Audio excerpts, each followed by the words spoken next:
Assalamualaikum warahmatullahi wabarakatuh. Alhamdulillah wassalatu wassalamu ala Rasulillah.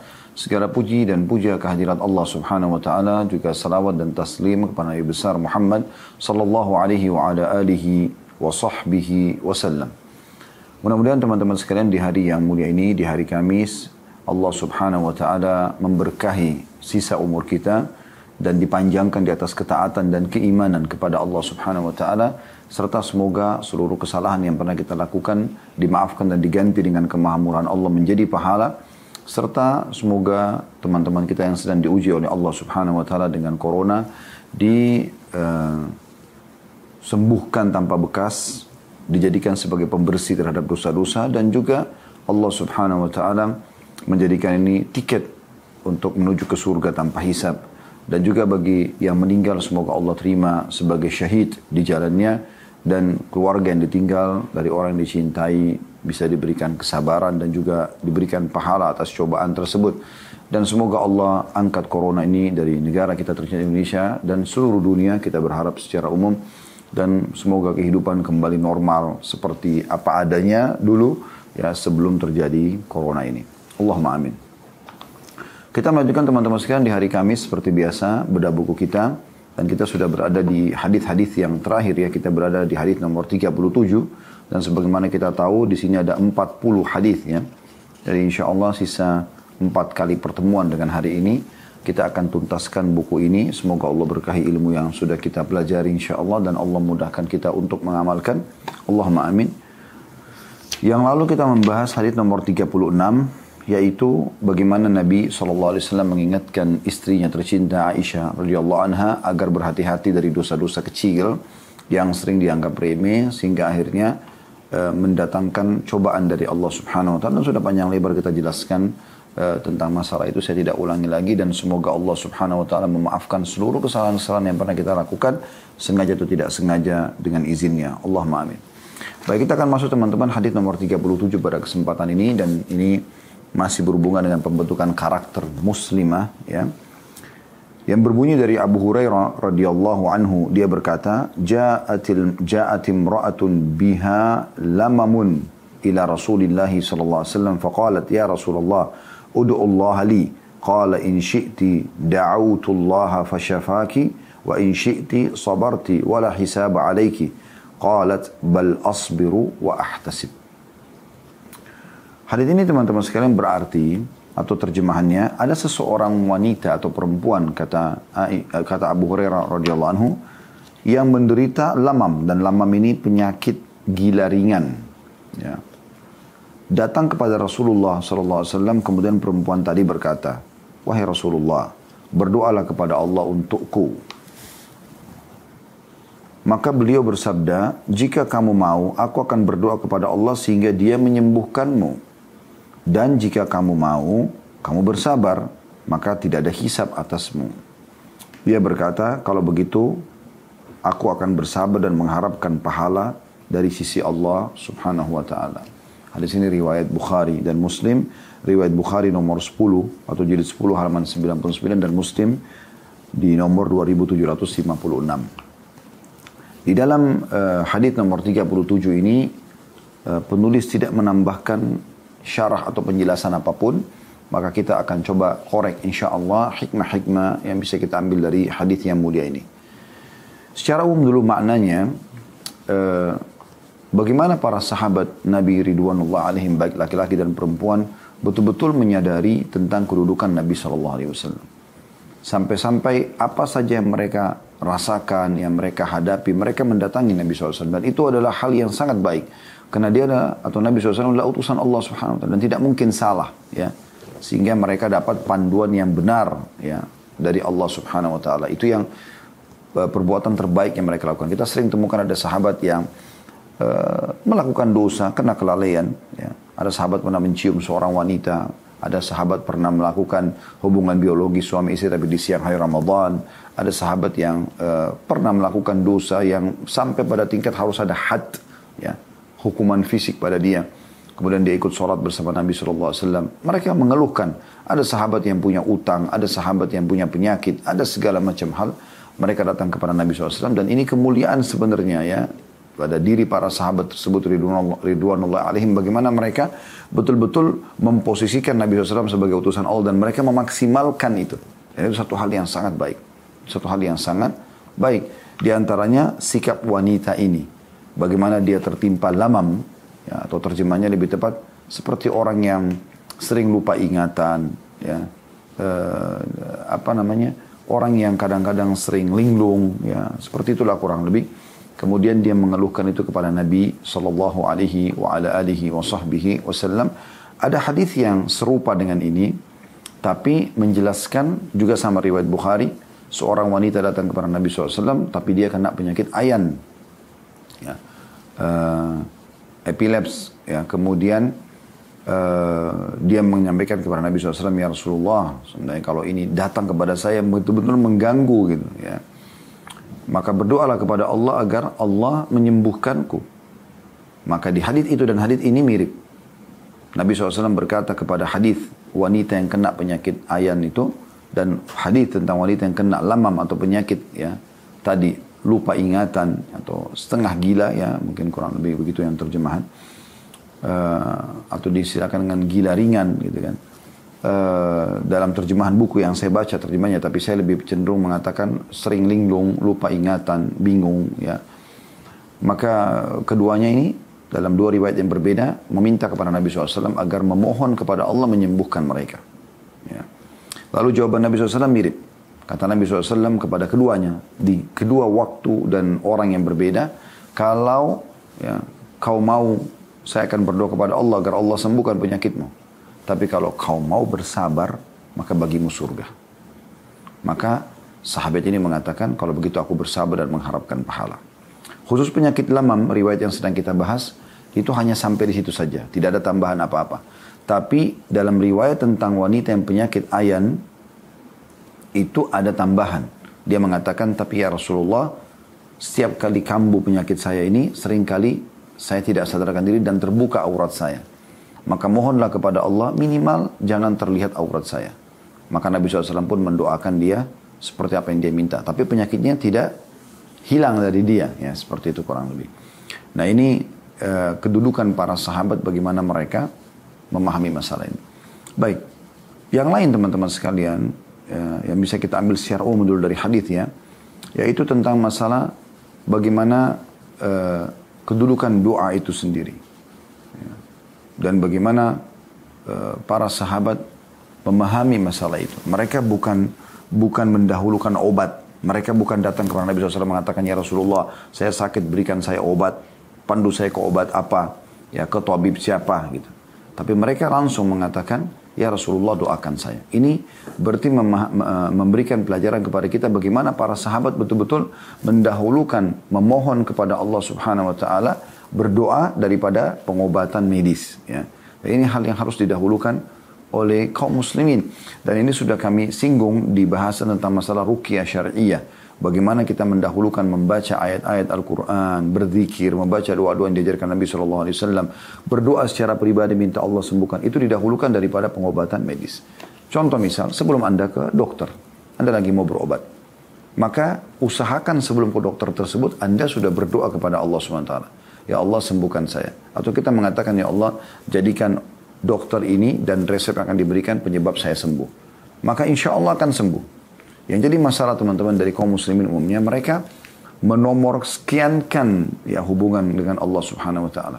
Jadi mereka dari dokter ke dokter, dari dokter ke dokter, terus saja begitu sampai puncaknya mereka sudah tidak bisa lagi sembuh, baru mereka sholat tahajud untuk mohon kepada Allah Subhanahu wa taala. Padahal sebenarnya kalau mereka balik kasusnya, mereka dahulukan untuk memohon kepada Allah Subhanahu wa taala, bisa saja Allah sembuhkan bahkan tanpa melalui medis, gitu kan.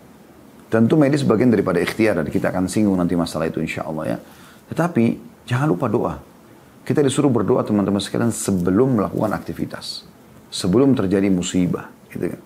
Seperti misalnya sebelum kita keluar rumah berdoa, sebelum makan berdoa, sebelum tidur berdoa, sebelum hubungan biologis berdoa, kan gitu. Kita berdoa. Selebihnya kita serahkan kepada Allah SWT. Ya. Begitu juga pada saat, ya, sebelum musibah datang kita minta. Ya, kata Nabi SAW, kenalilah Tuhanmu, berdoalah pada dia, pada Allah Subhanahu Wa Taala di masa kau senggang, sehat, tenang. Ya.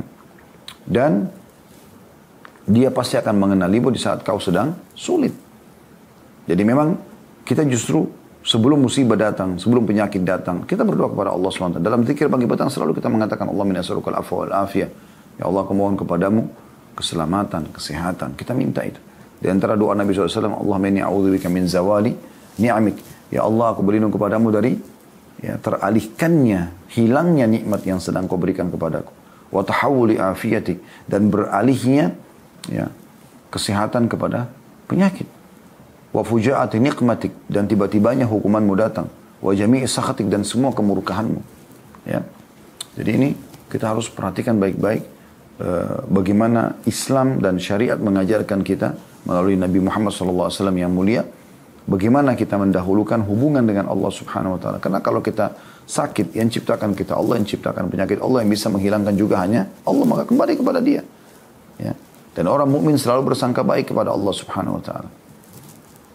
Semua itu bentuk-bentuk kasih sayang Allah Subhanahu Wa Taala. Walaupun kita kena penyakit, karena penyakit itu juga akan membuat kita kembali kepada Allah Subhanahu Wa Taala. Kita mengetahui diri kita lemah dan kita punya pencipta. Ya. Dan sederhana, Anda tunggangi itu untuk kembali kepada Allah, maka Allah akan berikan kesembuhan. Sebagaimana juga kalau nikmat sedang melimpah, yang ciptakan kita Allah, yang ciptakan nikmat itu Allah, dan yang bisa pertahankan dan menambahnya hanya Allah Subhanahu Wa Taala. Kemudian juga pelajaran yang bisa kita ambil adalah bagaimana sahabat atau sahabiat ini, subhanallah, mendahulukan untuk mengejar surga. Makna umumnya hadis. Karena Nabi SAW katakan, kalau kau mau saya doakan, sekarang kau sembuh. Tapi kalau kau sabar, kau akan masuk surga. Kan itu pilihannya. Artinya cobaan ini datang karena Allah ingin mengujimu. Dengan ini kau akan masuk ke dalam surga. Maka dia mengatakan kalau gitu saya bersabar. Nah, di sini juga akan kita jelaskan makna sabar, teman-teman sekalian. Bukan berarti di sini sabarlah artinya kau diam saja, biarkan kau mati menderita. Bukan itu yang dimaksud. Sabar itu menerima takdir Allah dan ikhtiar. Artinya silakan kau berikhtiar, ya, tapi bukan spontanitas minta didoakan sekarang sembuh. Artinya nikmati prosesnya. Nah, itu yang dimaksud. Karena kalau tidak dijelaskan ini nanti orang akan salah paham. Dia pikir, oh kalau begitu, udah kalau penyakit apapun saya nggak usah berobat. Tidak usah saya ikhtiar. Ya. Karena atau juga saya akan masuk surga dengan penyakit ini. Enggak. Yang dimaksud sabar sini teman-teman sekalian adalah menerima itu keputusan Allah dan kemudian ikhtiar mencari jalan keluarnya. Itu yang dimaksud ya. Itu poinnya. Baik. Ini kurang lebih makna globalnya daripada hadis ya. Dan kita akan masuk sekarang teman-teman lebih dalam lagi ke dalam hadis ini, mutiara-mutiara yang bisa kita ambil. Semoga menjadi ilmu yang bermanfaat insyaAllah. Yaitu tentang masalah keutamaan sabar. Ya. Bagaimana seseorang itu bersabar. Nah, saya pernah ada sebuah materi, kami sampaikan di hari Senin siang ya. Saya lupa tanggal berapa pada saat itu, tapi tentang masalah sabar dan syukur. Kalau ada yang mengikuti mungkin masih ingat, saya pernah mengatakan sabar dan syukur ini dua sayap kehidupan teman-teman sekalian. Dua sayap kehidupan. Jadi di kiri kanan kita. Ya. Dua-duanya ini berimbang, harus berimbang. Nikmat sedang ada, Anda bersyukur. Maka akan bertambah nikmat tersebut. Sebagaimana Allah katakan, A'udzubillahi minasyaitonir rajim, la in syakartum la azidannakum. Kalau kalian bersyukur saya akan tambah. Kalau cobaan sedang datang Anda bersabar. Ya. Dan Allah memberikan keutamaan banyak. Innama yuwaffas sabirun ajrahum bighairi hisab. Allah akan berikan balasan bagi orang yang sabar ya, tanpa ada batasan lagi. Jadi ini harus berimbang. Karena begini, tidak mungkin teman-teman nikmat terus melimpah tanpa ada cobaan. Tidak mungkin. Ini seperti berpasang-pasangan. Seperti adanya laki-laki dan perempuan, adanya lapar dan kenyang, adanya muda dan tua, adanya malam dan siang, adanya hidup dan mati, adanya surga dan neraka. Nah sama dengan ini, adanya cobaan dan adanya nikmat, itu selalu ada. Nah orang beriman harus paham masalah ini. Sebagaimana Anda dianjurkan agar bersyukur di saat nikmat ada, supaya terus bertambah, maka Anda juga dianjurkan pada saat sabar datang, cobaan datang Anda bersabar. Ini harus dua sayap yang berimbang. Tidak boleh miring satu, ya, atau cenderung kepada yang satunya. Tapi betul-betul harus menjadi sebuah atau dua buah sayap yang berimbang seperti pesawat yang sama ratanya, ya, sehingga membuat penerbangan itu selalu stabil. Nah ini yang penting untuk digarisbawahi teman-teman sekalian. Ya. Karena ada orang pada saat nikmat ada, dia alhamdulillah bisa makan, bisa minum. Begitu dicoba dengan corona masuk rumah sakit ribut. Kenapa saya dicoba, kenapa begini, menangis, kayak tidak bisa terima. Kenapa nggak bisa terima? Tenang aja hadapin cobaan tersebut. Toh yang memberikan kita nikmat adalah Allah. Sebagaimana dia juga yang memberikan cobaan adalah Allah.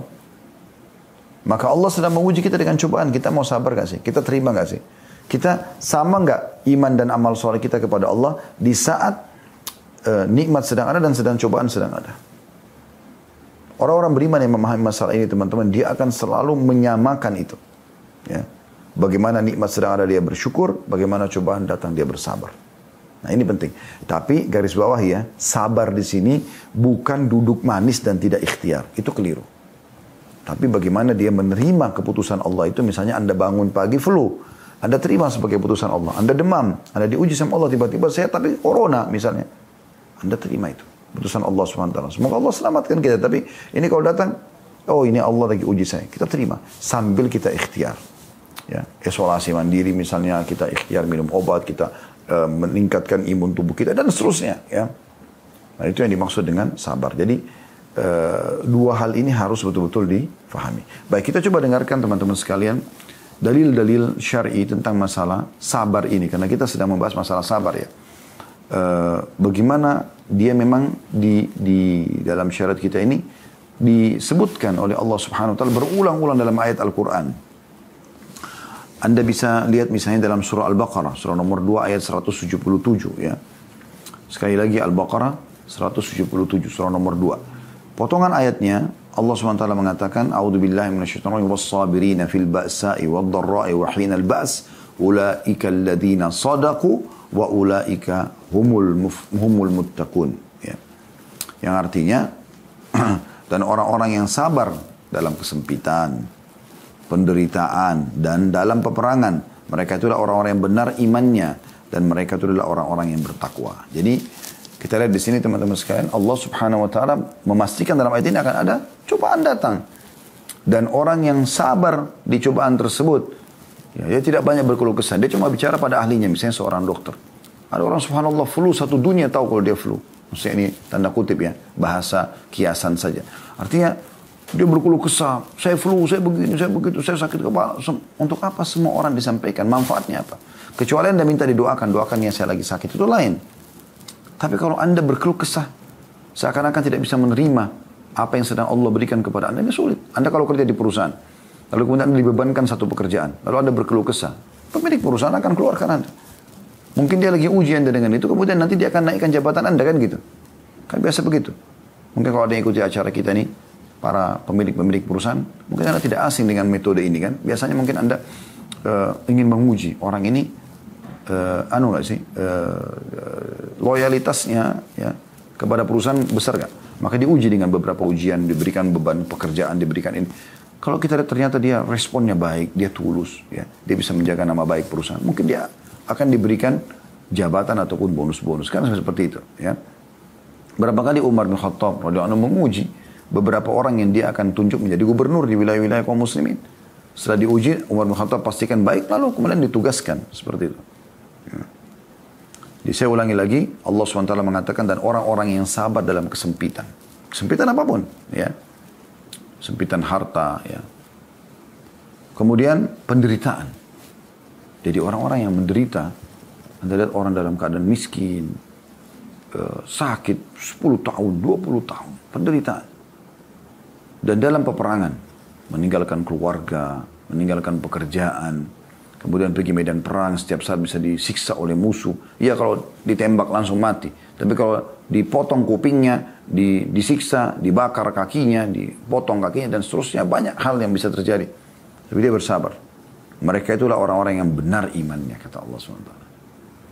Artinya mereka menerima cobaan tersebut sebagaimana mereka menerima nikmat. Dan mereka sadar, di saat mereka sekarang sehat, satu waktu mereka bisa sakit. Di saat mereka muda, satu waktu mereka akan tua. Di saat mereka kenyang, ada saatnya mereka lapar. Di saat mereka hidup, ada saatnya mereka mati. Ya. Dan mereka lah orang-orang yang bertakwa. Artinya orang yang patuh kepada Allah Subhanahu wa taala. Firman Allah yang lain juga, ya, dalam surah Al-Imran, surah nomor 3, 146, Allah pastikan Allah suka sekali dengan orang yang sabar ini. Artinya dia menerima keputusan Allah tersebut sambil, oke, Kalau gitu ini Allah uji saya coba ya ikhtiar mencari jalan keluar. Sambil tidak berkeluh kesah sana sini ya. Allah mengatakan di potongan ayatnya, Wallahu yuhibbus sabirin. Allah sangat suka dengan orang-orang sabar. Bayangkan itu. Ya. Kalau Anda disuka oleh pimpinan perusahaan Anda, bagaimana senangnya Anda? Dia akan penuhi semua kebutuhan Anda tentunya. Karena dia senang sama Anda. Bagaimana dengan Allah sang pencipta langit dan bumi? Ini sesuatu yang sangat mahal. Dan itu didapatkan predikat ini bagi orang-orang yang sabar. Kemudian selanjutnya juga Allah subhanahu wa ta'ala menjelaskan bahwasanya orang-orang sabar ini benar-benar akan diberikan balasan yang sangat melimpah. Banyak sekali. Dan sudah tidak pakai hitung-hitungan lagi. Dalam surah An-Nahl, surah nomor 16 ayat 96 Allah berfirman. Surah An-Nahl, surah nomor 16 ayat 96 Allah berfirman. A'udhu billahi minasyaitonir rajim. Wa lanajziyanna alladhina sabaru ajrahum bi ahsani ma kanu ya'malun. Dan pasti kata Allah, kami akan memberikan balasan kepada orang-orang yang sabar dengan pahala yang lebih baik dari apa yang mereka kerjakan. Sampai-sampai dalam sebuah riwayat yang sahih kata Nabi SAW, nanti di hari kiamat orang-orang yang ujiannya sedikit, ya, itu pada saat melihat bagaimana balasan yang melimpah kepada orang-orang yang banyak ujiannya di dunia, mereka berharap kembali ke dunia untuk digunting-gunting kulit mereka. Mau cobaan yang paling berat, sakitnya luar biasa kulit digunting, tapi seperti itu. Ya, karena mereka tahu bagaimana Allah akan balas dengan sedikit bersabar saja. Ya. Allah akan balas lebih. Dalam surah Az-Zumar, surah nomor 39 dalam Al-Quran ayat 10, Allah SWT berfirman, ya, Innama yuwaffas sabirun ajran bighairi hisab. Orang-orang sabar pasti akan diberikan ya, pahala mereka tanpa ada batas. Balasan mereka tanpa ada batas.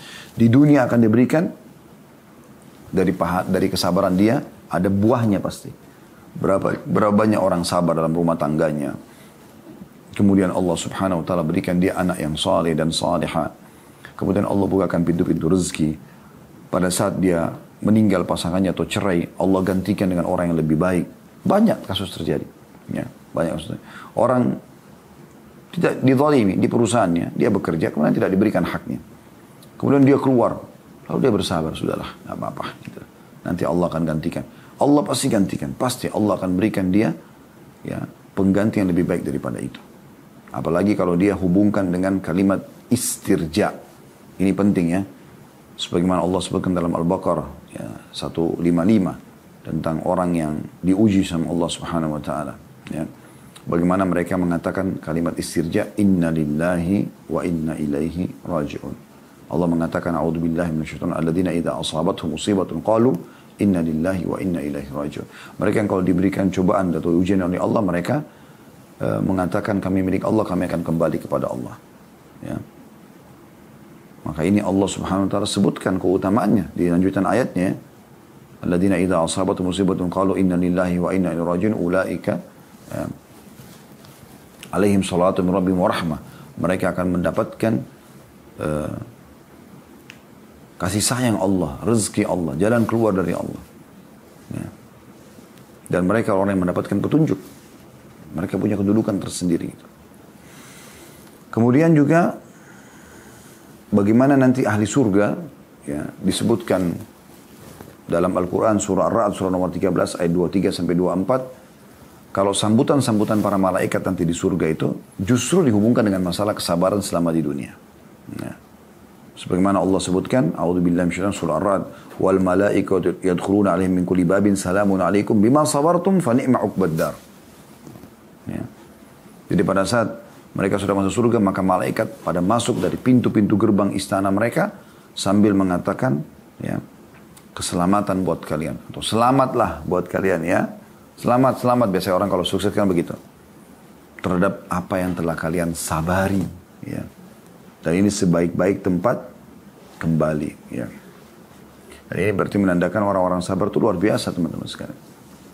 Baik, kita lihat ada hadis Nabi SAW dan hadis ini diriwayatkan oleh Abu Dawud nomor 3092 ya. Pada saat ada seorang wanita namanya Ummu Ala radhiyallahu anha, beliau mengatakan, saya pernah dijenguk oleh Nabi SAW di saat saya sakit. Adani Rasulullah SAW wa ana maridah. Saya dijenguk oleh Nabi SAW sementara saya lagi sakit.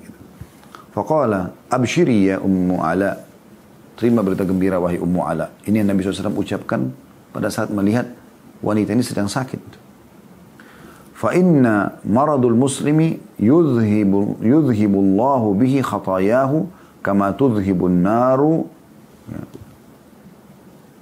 khabath al-dhahabi wal fiddah. Artinya, terima berita gembira wahai Ummu Ala, karena sungguhnya penyakit yang menimpa seorang muslim itu akan membersihkan dosa-dosanya sebagaimana api membersihkan kotoran daripada emas dan perak. Ya, emas dan perak. Ya. Dan ini hadis teman-teman, hadis yang mulia, menandakan penyakit apapun, sekecil apapun, seringan apapun, apalagi kalau berat, maka cukup untuk membersihkan dosa-dosa. Ya. Bahkan ada sebuah riwayat juga yang pernah kami dapatkan, tapi saya tidak ingat sekarang diriwayatkan oleh siapa hadis ini. Yang jelas kata Nabi SAW, ada beberapa dosa yang tidak bisa dibersihkan. Tidak cukup dengan taubat, tapi Allah akan uji hamba tersebut dengan penyakit untuk menyempurnakan pembersihannya. Atau kama qala Nabi sallallahu alaihi wa ala alihi wa sahbihi wasallam. Kemudian juga ada hadis yang lain, teman-teman sekalian. Hadis ini diriwayatkan dari Suhaib radhiyallahu anhu, sahabat Nabi yang mulia, Ar-Rumi.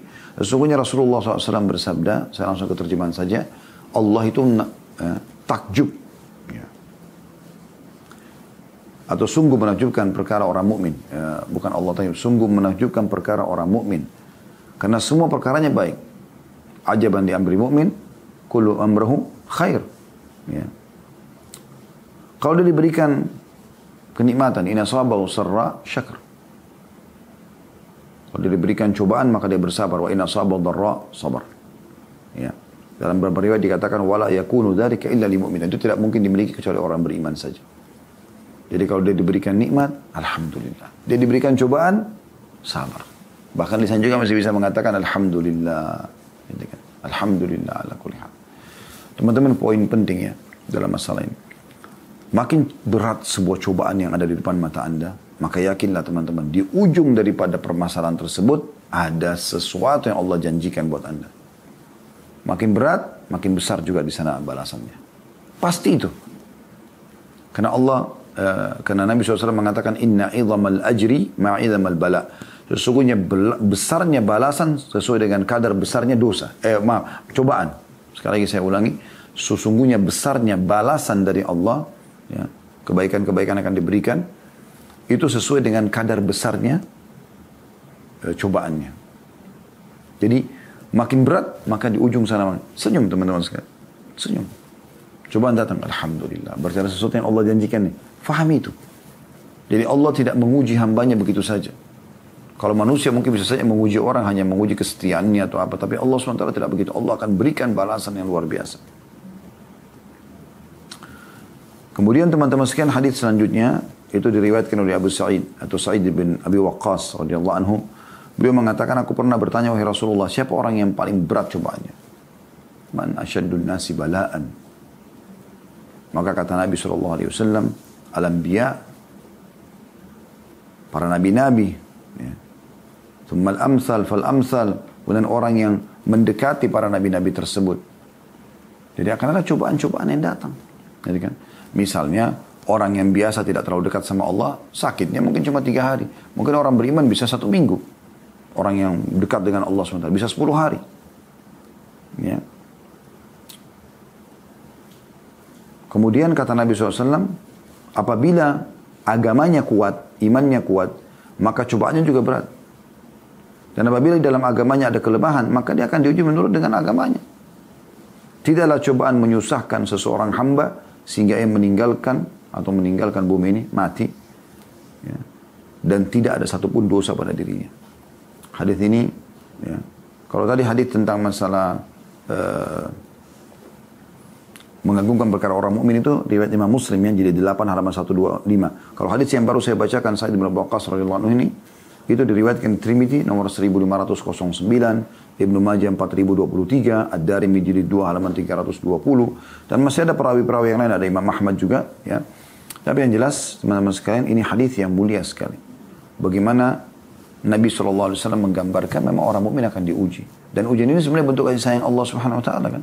Sebagaimana dalam hadis lain kata Nabi SAW, Inna Allah idha ahabba abdan ibtalah. Kalau Allah cinta seorang hamba, Allah akan mengujinya.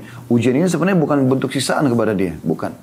Tapi justru Allah mau dia lebih padat lagi waktunya untuk beribadah. Karena orang kalau lagi ada ujian teman-teman sekalian, dia akan sibuk dengan ibadah. Nggak ada waktu untuk bermaksiat pada Allah SWT. Orang kalau lagi sakit, ya, dia merasa lebih lemah. Akhirnya dia juga bisa lebih banyak waktu untuk ibadah kepada Allah SWT. Dan dia juga menyadari ternyata dunia ini sebentar dia akan lalui dan ada kehidupan yang abadi di akhirat sana. Ya. Dan di sini luar biasanya ternyata dia akan membersihkan dosa-dosa. Sebagaimana tadi api membersihkan. Anda pernah lihat ya, kalau Anda belum pernah lihat, Anda bisa lihat di YouTube bagaimana emas itu dibersihkan dengan menggunakan semprotan api. Ya. Sehingga menjadi bersih dia. Menjadi kuning seperti yang Anda sudah lihat mengkilat itu. Itu kan tadinya ada kotoran-kotorannya. Nah sampai seperti itu bersih dosa-dosa kita tidak tersisa dengan cobaan-cobaan tersebut. Lalu kenapa Anda berkeluh kesah? Nikmati aja prosesnya. Apa kata Umar bin Khattab radhiyallahu anhu? Kalau cobaan sedang datang, manusia ada dua golongan. Yang pertama, dia terima apa yang Allah takdirkan, kemudian dia ikhtiar. Maka orang seperti ini, dia akan dapat pahala. Ya. Dia akan mudah melaluinya dan dia akan dapat jalan keluarnya. 3 hal dia dapatkan.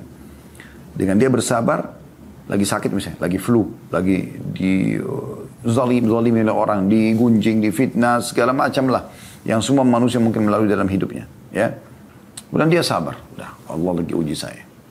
Dia tetap ikhtiar, kalau ada yang tanya dia jelaskan. Dia tidak perlu ribut-ribut, sudah dia nikmati. Tetap dia jalan sebagaimana ada baiknya. Allah punya cara, sebagaimana Allah datangkan cobaan tersebut, Allah punya cara juga untuk mengangkatnya. Maka kata Umar, dia akan dapat pahala. Dia akan mudah melaluinya. Karena orang kalau sakit, dia tahu ini cobaan dari Allah. Udah dia nikmati prosesnya, dia tidak akan masalah. Yang ketiga, dia akan dapat jalan keluarnya. Dan orang golongan yang kedua, orang kalau diuji sama Allah tidak bisa menerima. Maka dia juga akan melalui dapatkan 3 hal. Dia akan dapat dosa, karena dia protes terhadap keputusan Allah. Dia akan sulit melaluinya. Padahal tetap juga dia harus lalu. Dia bukan dengan berkeluh kesah. Dia marah, dia jengkel, kemudian hilang penyakitnya. Enggak. Tapi dia harus lalui. Dan itu berat dia lalui, karena dia sedang jengkel dan mangkel. Ya. Kemudian dia tidak akan menemukan jalan keluarnya. Ini poin yang luar biasa berhubungan dengan masalah sabar tersebut. Kemudian Abu Sa'id Al-Khudri juga berkata, radhiyallahu anhu, beliau mengatakan, aku pernah memasuki rumah Nabi SAW di saat beliau sedang sakit demam. Maka aku pun meletakkan tanganku di badan beliau. Biasa orang kalau demam meletakkan di dahi, di tangan, di lengan, di telapak tangan misalnya. Orang mengetahui kalau itu lagi demam. Ya. Maka aku merasakan panas di tanganku di atas selimut Nabi SAW. Jadi saking panasnya, ternyata dia tidak menyentuh kulit Nabi SAW, langsung dia pegang di atas selimut. Itu tembus panasnya. Lalu aku berkata, saya langsung terjemahkan saja, wahai Rasulullah, alangkah kerasnya sakit ini pada diri Anda. Luar biasa panasnya nih. Saya belum pernah melihat panas seperti ini gitu. Maka Nabi SAW mengatakan, begitulah kami para nabi-nabi. Cobaan kami dilipat gandakan, dibandingkan cobaan yang pada kalian. Dan itu juga menandakan kami diberikan ekstra pahala. Dalam riwayat lain, kata sahabat yang bertanya, ya Rasulullah, apakah berarti Anda juga diberikan pahala lebih? Kata Nabi SAW, iya. Lalu Nabi SAW mengatakan,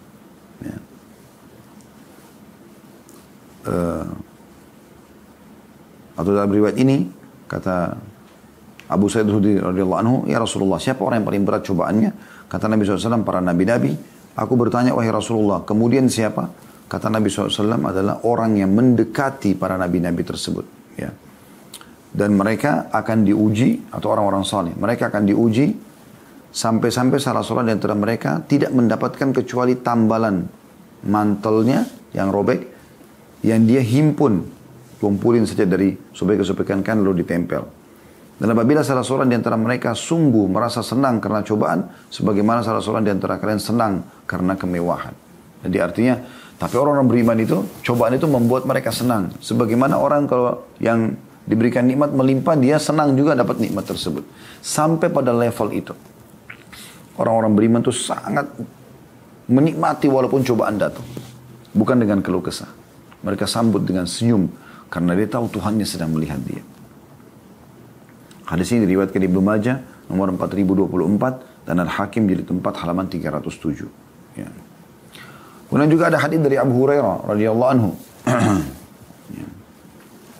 Bahwasanya beliau mengatakan Rasulullah SAW bersabda, cobaan tetap akan menimpa atas diri orang mukmin dan mukminah, di dirinya, di anaknya, di hartanya, sampai dia bertemu dengan Allah tidak tertinggal satu dosa pun. Dan ini hadis yang mulia sekali. Artinya akan ada terus cobaan-cobaan yang datang. Dari cobaan ke cobaan, dari cobaan ke cobaan gitu ya. Dan hadis ini, hadis yang diriwayatkan oleh Tirmidzi nomor 2510. Dan juga diriwayatkan oleh Ahmad di 2 halaman 287. Kalau ada yang mengatakan mengapa orang mukmin tidak lepas dari cobaan, maka kita akan mengatakan cobaan ini adalah penuh dengan hikmah. Supaya orang tahu dia punya Tuhan. Kira-kira teman-teman, kalau kita nggak pernah dicoba dengan penyakit, tidak pernah dicoba dengan gangguan orang, terus saja nikmat setiap hari, apakah kita akan merasakan nikmatnya sempurna? Kita akan merasakan kesempurnaan nikmat itu? Tentu saya tidak. Misal gini, tiap hari kita kenyang, tidak pernah lapar, gitu kan. Kita tidak akan nikmati makanan itu sebenarnya. Karena orang kalau kenyang ditanya mau makan apa, ya dia mesti pikir. Kenapa? Karena dia pikir dia nggak lapar. Tapi coba bayangkan kalau ada lapar. Selama ini kan kita selalu mengatakan, aduh lapar. Padahal sebenarnya lapar itu teman-teman adalah jembatan untuk menikmati makanan tersebut. Karena dengan lapar kita jadi nikmati makanan itu. Jadi enak makan kan gitu. Dengan capek jadi enak istirahat. Bermakna gitu. Dengan haus jadi bermakna kita minum. Seperti itu. Kemudian teman-teman sekalian, ada riwayat yang lain.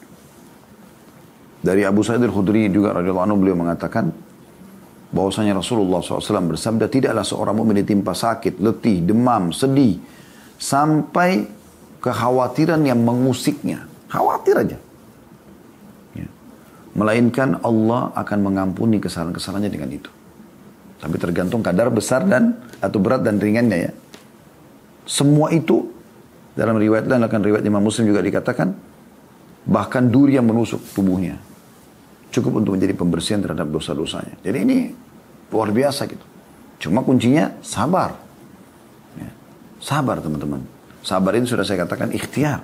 Terima dulu keputusan Allah. Allah lagi uji saya. Oke, ikhtiar. Coba berobat. Sekarang teman-teman lagi diuji dengan corona. Sabar. Terima. Tapi sambil ikhtiar. Ya, minum obat, meningkatkan imun tubuh, ya, isolasi mandiri, mungkin dirawat di rumah sakit. Tapi terima sebagai sebuah cobaan. Sebagaimana juga Anda sudah diberikan nikmat sama Allah bertahun-tahun. Dan umumnya, kata para ulama, cobaan itu akan lebih ringan, waktunya lebih pendek dibandingkan nikmat yang diberikan. Misal contoh, dalam 1 tahun kita sehat. Nanti tahun depan Allah uji kita flu, demam 3 hari, 1 minggu. Tapi 365 hari kita nggak sakit gitu. Seperti itulah. Ya. Berapa banyak orang yang diuji oleh Allah SWT meninggal anaknya 1, tapi dia masih punya 3-4 orang anak yang lain. Kan begitu. Ada orang diamputasi kakinya 1, dia masih punya kaki yang 1 dan masih punya 2 tangan. Ada orang dibutakan matanya, tapi dia masih punya anggota tubuh yang lain berfungsi.